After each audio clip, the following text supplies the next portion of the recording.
Well, last night was the first time foreign policy was discussed. Some of the leading voices within the GOP took to the stage to rally support for military intervention in Syria. Despite this, the main headlines are, of course, VP pick Paul Ryan's highly anticipated speech. First, I think that the personal narrative part was the least effective part of the speech to me, because he did not feel very comfortable to me in the beginning of that speech giving it. As he got into it, when he got to places where it seemed like he felt more comfortable, which seemed to be more policy oriented. Tonight really belongs to Mitt Romney. What do we know about how he's preparing for tonight, Steve?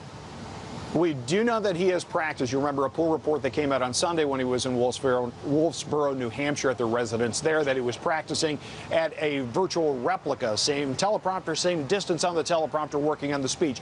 We are told by the campaign he's a bit of a tinkerer. We hear there's a rumor that Clint Eastwood may show up.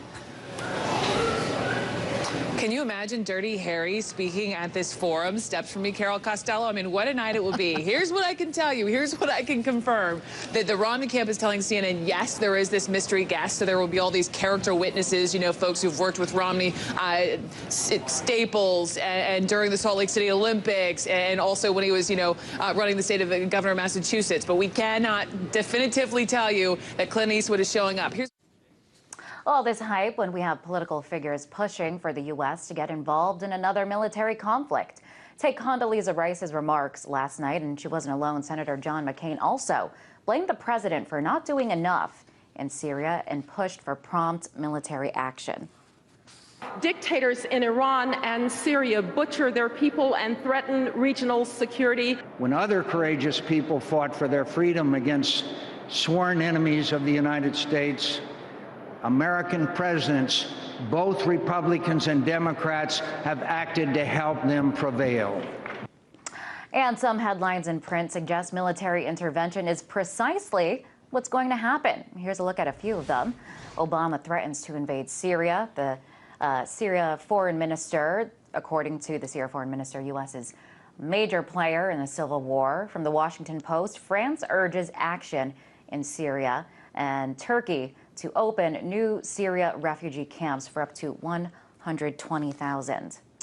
So it looks like the ultimate plan is to intervene militarily. Here is State Department spokesperson Victoria Nuland. As the Secretary said, when we were in Istanbul, we have to first of all look at on the hastening the day side, the effectiveness of what we are already doing, the ground situation that we are seeing, which is changing and evolving, and what more could be done by allies and partners to support the Syrian opposition. But how does the public feel about another military conflict? The polls say there isn't strong public support. Take a look at this poll. 63% of Americans favor multilateral economic sanctions. 58% support U.S. and its allies enforcing no-fly zones. 2/3 support the idea of enforcing safe havens inside Syria by the Arab League and Turkey. 48% favor sending weapons and other supplies to rebels. 47% oppose.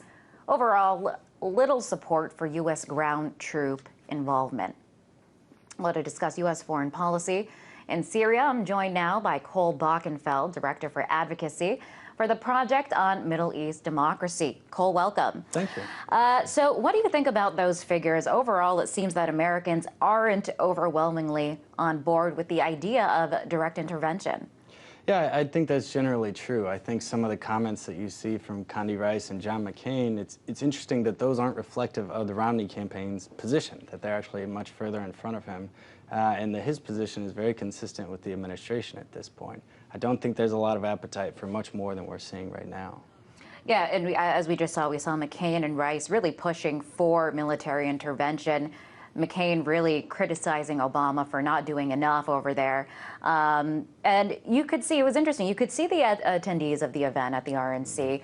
They seem to be on board, seem to kind of be in support, but you do not see the kind of passionate support years ago at the prior conventions where people were so ramped up and hyped about going into Afghanistan, going into Iraq. What do you think the reasoning is behind that? Do people not really understand the conflict in Syria because it's more complicated or not as relevant. What do you think? Well, I think of course the examples with Iraq and Afghanistan, it was a very different time in the wake of 9/11, and people had much more of an appetite to go after our enemies abroad. That the U.S. was very much under threat by these regimes. That's definitely not the case with Syria. It's a much more difficult case, and that's why even the proponents of intervention will much more likely point to humanitarian intervention rather than the existential threat of this regime to the U.S. or its allies in the region. Right, so it seems this time around that foreign policy is kind of on the back burner. Right. It doesn't have as much passion, or there's not that much interest these days. Oh, very much so. I think even among the neoconservative, the right community, there's a lot of criticism about the Romney campaign not speaking very much on foreign policy and national security issues, the way the Republican Party has done historically. And essentially, a lot of the positions so far have essentially boiled down to, well, we would do what the administration did, but we would do it sooner and tougher. But when you really try and deal out and tease out some specifics on that, they're a little bit light. And that's what I think a lot of the community would like to see more details on, to see some alternatives and what they would do. Right, but what we are seeing is these top figures kind of taking this very hard line stance when it comes to Syria. And the U.S. often, and what we have been seeing, is taking this more non-interventionist approach in terms of doing things not as blatantly, but doing things from more behind the scenes. And based on that poll that we just saw, it appears that that's what Americans would favor. Yet that seems to be really at odds with what is being pushed by some of these figures within the GOP. Why do you think there is this disconnect here?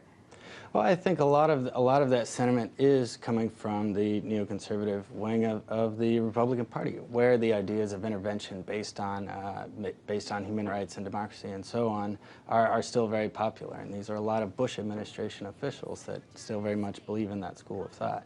That school of thought is not one that's been primarily reflected in the campaign, though. And as you mentioned, I don't think it's something where there's much of the same environment, the same mood in U.S. public opinion of how we're going to approach these problems. Do you think, you mentioned the Bush administration sentiment, do you think that the Romney campaign sentiment mimics that of the Bush administration in terms of their hardline stances on foreign policy? Well, it's a little bit early to tell, just because they haven't really spoken in detail about a lot of this. I mean, what you can see is that a lot of the campaign's advisors, their foreign policy advisors, are made up of a lot of former Bush administration officials. So it is, you can draw those lines, but like I said, I think on both sides of the debate, people want more details to sort of see where they come down on these debates. Right. We are seeing this rhetoric. Do you think it is a sign that military intervention in Syria at this point is inevitable? I don't think so. I think there's a lot of rhetoric. I think both the French president and President Obama have recently sort of staked out red lines that I think were implied, especially with the use of chemical weapons. As Obama said, he said, well, that would change my calculus on military intervention. But that signals a move toward intervention, I don't think so. I don't think we're close to there. I think right now the strategy is much more undermining Assad's support internally from different directions. Right.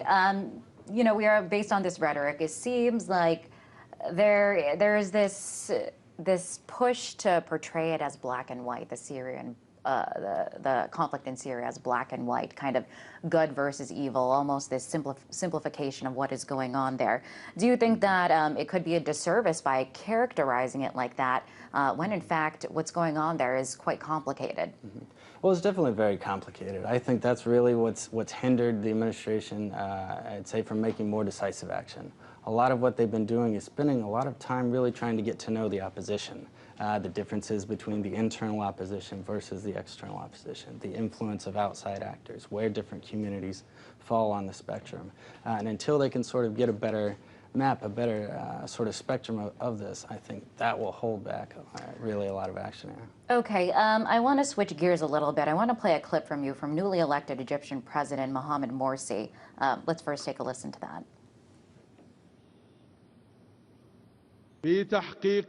Our solidarity with the struggle of the Syrian people against an oppressive regime that has lost its legitimacy is an ethical duty and a political and strategic necessity. We all have to announce our full solidarity with the struggle of those seeking freedom and justice in Syria. We must translate this sympathy into a clear political vision that supports a peaceful transition to a democratic system of rule.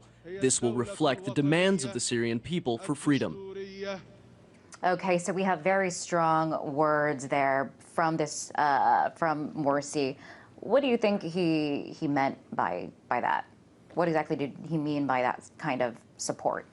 Well, I think Morsi, of course, just until recently, until he came into power, he was on the side of the freedom fighters, the dissenters, and so on. So I think he's sending a message to the Syrian people that we're with you. And this is a very big shift, I think, for Egypt.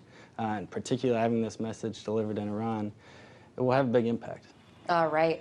Cole, thank you so much for coming coming into the studio. I really appreciate it. That was Cole Bockenfeld, Director of Advocacy for the Project on Middle East Democracy.